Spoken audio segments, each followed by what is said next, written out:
epilepsi itu? Epilepsi adalah gangguan neurologis yang ditandai oleh aktivitas listrik abnormal pada otak yang menyebabkan kejang berulang dan juga kondisi sementara seperti demam tinggi atau hipoglikemia.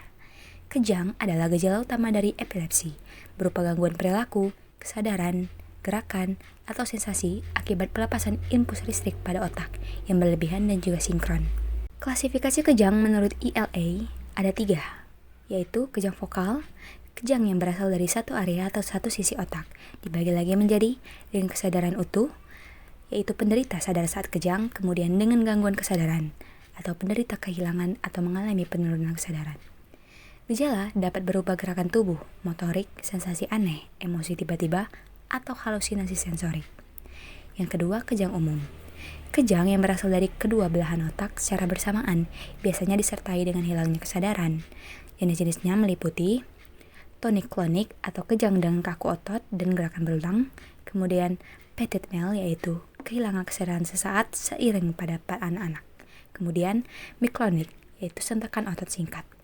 Atonik, hilangnya tonus otot mendadak menyebabkan jatuh. Tonik, kejang dengan dominasi satu fase saja. Kemudian, yang ketiga, kejang dengan asalnya tidak diketahui atau umpang onset. Kejang yang awalnya diketahui berasal dari mana karena keterbatasan informasi atau observasi, misalnya kejang yang terjadi saat tidur atau tanpa saksi. Kejang ini nanti dikelompokkan ke vokal atau umum jika informasinya tambahan tersedia. Epidemiologi epilepsi menunjukkan bahwa kondisi ini mempengaruhi sekitar 70 juta orang di seluruh dunia, dengan prevalensi global berkisar antara 0,5 sampai 0,7% dari total populasi. Di Indonesia, diperkirakan terdapat sekitar 1,5 juta penderita epilepsi, dengan prevalensi sekitar 0,5 sampai 0,6%. Kelompok usia yang paling berisiko adalah anak-anak dan lansia, di mana insidensi lebih tinggi terjadi pada anak-anak dan dewasa muda di negara berpenghasilan rendah, seringkali disebabkan oleh infeksi dan faktor lingkungan. Sebaliknya, di negara berpendapatan tinggi, insidensi lebih tinggi terjadi pada orang tua di atas 65 tahun. Beban penyakit ini tidak hanya terlihat dari segi kesehatan, tetapi juga secara sosial dan ekonomi.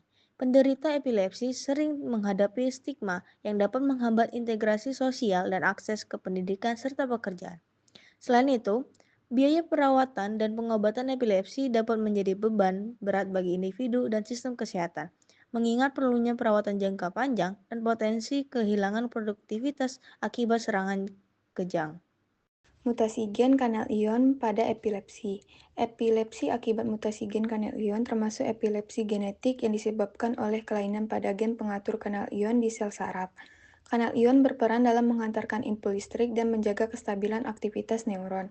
Mutasi gen seperti SCN1A, KCNQ2, KCNQ3, CACNA1A, dan CLCN2 dapat menyebabkan neuron menjadi terlalu aktif, sehingga memicu kejang. Epilepsi jenis ini biasanya muncul sejak bayi atau anak-anak, sering disertai keterlambatan perkembangan dan bisa sulit diobati. Epilepsi struktural merupakan jenis epilepsi yang disebabkan oleh kerusakan fisik pada otak, seperti akibat cedera otak, traumatik, atau tumor. Cedera otak traumatik dapat merusak jaringan otak dan memicu kejang melalui pembentukan jaringan parut. Sementara, tumor otak dapat menekan atau mengganggu fungsi normal otak sehingga menimbulkan aktivitas listrik abnormal yang menyebabkan kejang. Epilepsi metabolik disebabkan oleh gangguan metabolisme tubuh yang mempengaruhi fungsi otak, seperti hipoglikemia dan hiponatremia. Hipoglikemia menyebabkan otak kekurangan energi akibat rendahnya kadar glukosa, sementara hiponatremia mengganggu keseimbangan cairan otak karena rendahnya kadar natrium yang dapat memicu kejang. Kejang ini biasanya bersifat akut dan akan membaik jika penyebabnya segera ditangani. Infeksi epilepsi seperti neuroinfeksi disebabkan oleh infeksi pada sistem saraf pusat seperti meningitis, ensefalitis, atau abses otak yang dapat menyebabkan peradangan atau kerusakan jaringan otak. Infeksi ini mengganggu aktivitas listrik normal otak, memicu kejang baik secara akut maupun kronis. Kemudian ada Idiopatik. Epilepsi idiopatik adalah jenis epilepsi yang tidak memiliki penyebab yang jelas, meskipun faktor genetik sering terlibat.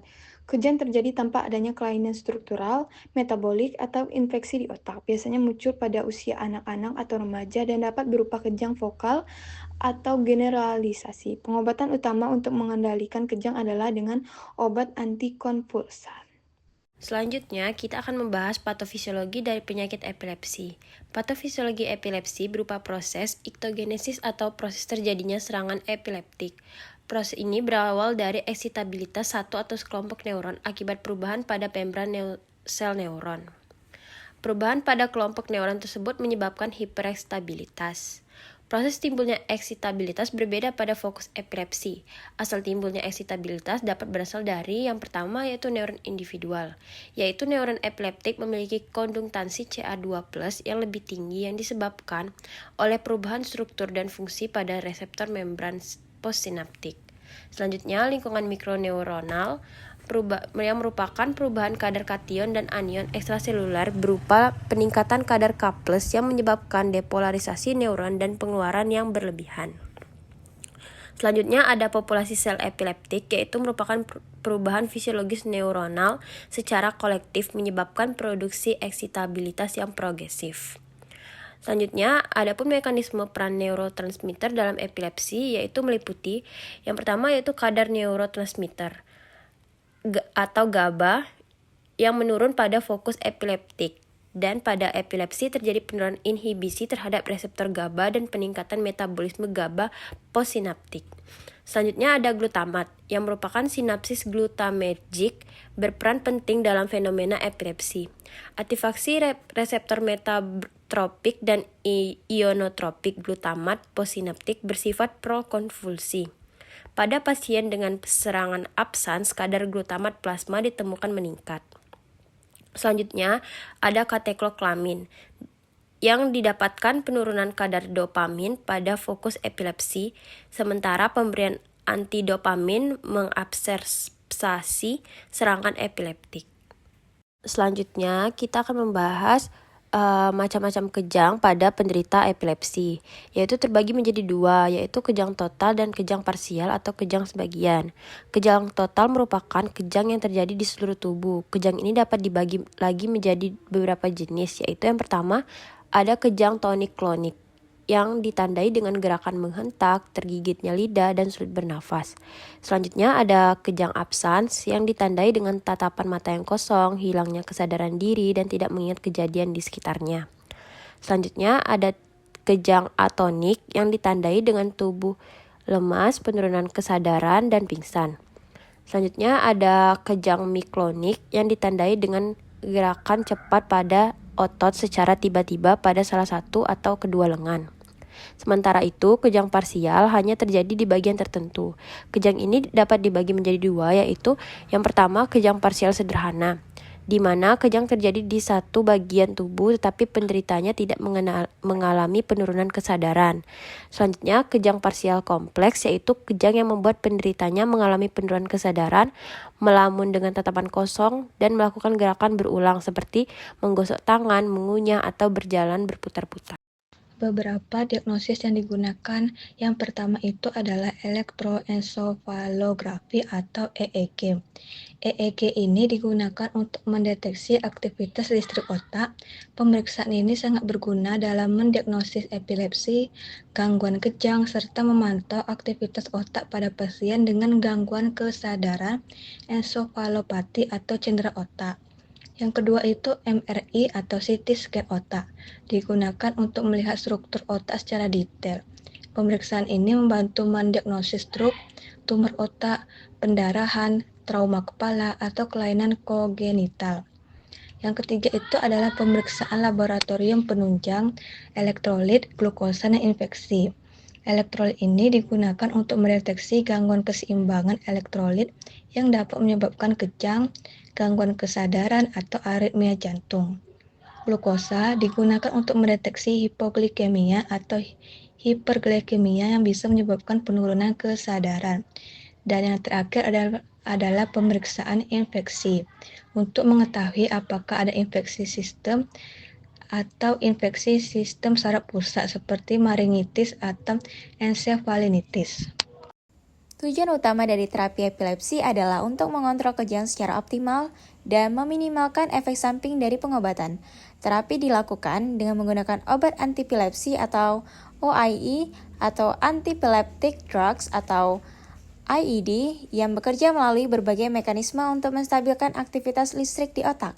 Contoh obat yang sering digunakan adalah phenytoin yang bekerja dengan cara menghambat kanal natrium, sehingga mencegah lonjakan impuls saraf yang berlebih. Asam valproat meningkatkan kadar neurotransmitter penghambat, yakni GABA, sehingga dapat meredam aktivitas berlebihan di otak. Carbamazepin bekerja dengan menstabilkan membran neuron dan mencegah transmisi impuls abnormal. Selain itu, terdapat obat generasi baru seperti lamotrigin, levetiracetam, dan topiramate yang memiliki mekanisme kerja yang lebih spesifik dan cenderung efek samping yang lebih ringan. Selama terapi, penting dilakukan monitoring seperti pemeriksaan kadar obat dalam darah serta pemantauan efek samping yang mungkin terjadi. Dari aspek farmakokinetik, beberapa AID dapat menginduksi enzim hati, khususnya enzim CYP450 yang dapat mempengaruhi metabolisme obat lain, sehingga meningkatkan risiko toksisitas atau membuat obat menjadi kurang efektif. Oleh karena itu, pemilihan dan pengaturan dosis obat harus dilakukan dengan hati-hati dan disesuaikan secara individual. Apa saja sih efek samping obat dari anti-epilepsi? Yang pertama, ada reaksi alergi atau Stevens-Johnson syndrome, atau biasa disebut dengan SJS. Beberapa obat anti-epilepsi seperti lamotrigin, carbamazepin, dan juga phenytoin dapat menyebabkan reaksi alergi berat seperti Stevens-Johnson syndrome dan toxic epidermal necrolysis atau TEN. Ini adalah reaksi hipersensitivitas serius yang ditandai dengan nekrosis pada kulit dan juga mukosa. Kemudian yang kedua, ada gangguan liver atau hepatotoksisitas. Obat seperti valproat ataupun felbamate beresiko menyebabkan kerusakan hati, terutama pada anak-anak. Mekanismenya berkaitan dengan metabolit toksik yang mengganggu mitokondria hepatit. Pemantauan enzim hati secara berkala sangat dianjurkan. Kemudian yang ketiga, ada sedasi atau gangguan kognitif. Obat seperti fenobarbital atau topiramate dapat menyebabkan kantuk, penurunan konsentrasi, dan gangguan memori, terutama pada anak-anak dan juga lansia. Efek ini disebabkan oleh depresan sistem saraf pusat ataupun SSP. Yang terakhir ada resiko teratagonik pada wanita hamil. Beberapa anti-epilepsi seperti valproat memiliki resiko tinggi menyebabkan cacat lahir seperti spina bifida, gangguan neurokognitif, dan keterlambatan bicara. Oleh karena itu, valproat tidak disarankan untuk wanita subur tanpa metode kontrasepsi aktif. Tata laksana non-farmakologi pada epilepsi merupakan pendekatan penting yang dapat digunakan sebagai terapi tambahan atau alternatif, terutama pada kasus yang tidak merespon obat. Salah satu metode yang digunakan adalah diet ketogenik, yakni pola makan tinggi lemak, rendah karbohidrat, dan cukup protein. Diet ini mengubah sumber energi utama tubuh dari glukosa menjadi keton, yang terbukti dapat mengurangi frekuensi kejang, terutama pada anak-anak. Selain itu, pada pasien dengan epilepsi refraktor yang tidak merespon terhadap berbagai kombinasi obat, pembedahan otak atau bedah epilepsi bisa menjadi pilihan, khususnya jika ditemukan fokus epilepsi yang jelas dan dapat diangkat tanpa merusak fungsi otak vital. Terakhir, edukasi kepada pasien dan keluarga juga sangat penting. Edukasi ini mencakup pemahaman tentang penyakit, pengenalan tanda awal kejang, penanganan saat kejang, serta pentingnya kepatuhan terhadap pengobatan dan gaya hidup sehat. Dengan pendekatan ini, kualitas hidup pasien epilepsi dapat ditingkatkan secara menyeluruh. Selanjutnya, prognosis dan pencegahan epilepsi. Prognosis epilepsi itu bervariasi, tergantung jenis epilepsi. Beberapa jenis epilepsi seperti epilepsi idiopatik pada anak-anak memiliki prognosis yang baik dan dapat sembuh seiring waktu. Namun, jenis epilepsi struktural atau simptomatik mungkin memerlukan pengobatan jangka panjang. Respon terhadap pengobatan anti-epilepsi atau OAE. Sekitar 70% pasien dapat mencapai kendali kejang yang baik dengan 1 atau 2 jenis OAE atau obat anti-epilepsi. Jika pasien tidak merespons, disebut sebagai epilepsi resisten obat, yang mungkin memerlukan pendekatan terapi lain seperti pembedahan, stimulasi saraf vagus, atau diet ketogenik. Faktor prognostik positif itu seperti respons baik terhadap obat anti-epilepsi pertama, tidak adanya kelainan struktural otak, pemeriksaan EEG normal, atau hanya menunjukkan aktivitas epileptiform ringan. Kemudian, bagaimana cara pencegahan kejang berulang? Yang pertama, kepatuhan terhadap terapi obat anti-epilepsi, di mana penggunaan obat anti-epilepsi secara teratur dan sesuai dosis sangat penting untuk mencegah kejang kambuh. Ketidakpatuhan bisa menyebabkan kejang baru, status epileptikus, bahkan resiko cedera atau kematian mendadak. Kemudian yang kedua, itu monitoring secara berkala. Pasien perlu kontrol rutin untuk evaluasi efektivitas obat, efek samping, dan penyesuaian dosis bila perlu. Kemudian, terdapat gaya hidup yang harus diperhatikan. Yang pertama, tidur yang cukup. Kurang tidur dapat memicu kejang. Pasien epilepsi dianjurkan memiliki pola tidur yang teratur dan cukup seperti 7-9 jam per hari. Yang kedua, hindari alkohol dan narkoba. Alkohol dapat menurunkan ambang kejang dan berinteraksi dengan obat anti-epilepsi.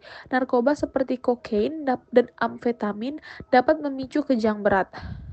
Ketiga, manajemen stres. Stres emosional dapat menjadi pencetus kejang. Teknik relaksasi, mindfulness, atau terapi psikologis bisa membantu mengelola stres. Dan yang terakhir, pola makan seimbang dan hidrasi yang cukup. Beberapa pasien, terutama pada anak-anak, mungkin mendapatkan manfaat dari diet ketogenik terutama jika epilepsi sulit dikendalikan. Manajemen epilepsi memerlukan pendekatan holistik, pengobatan yang tepat, edukasi pasien, serta perubahan gaya hidup. Dengan pengelolaan yang optimal, sebagian besar pasien dapat menjalani kehidupan yang produktif dan terbebas dari kejang.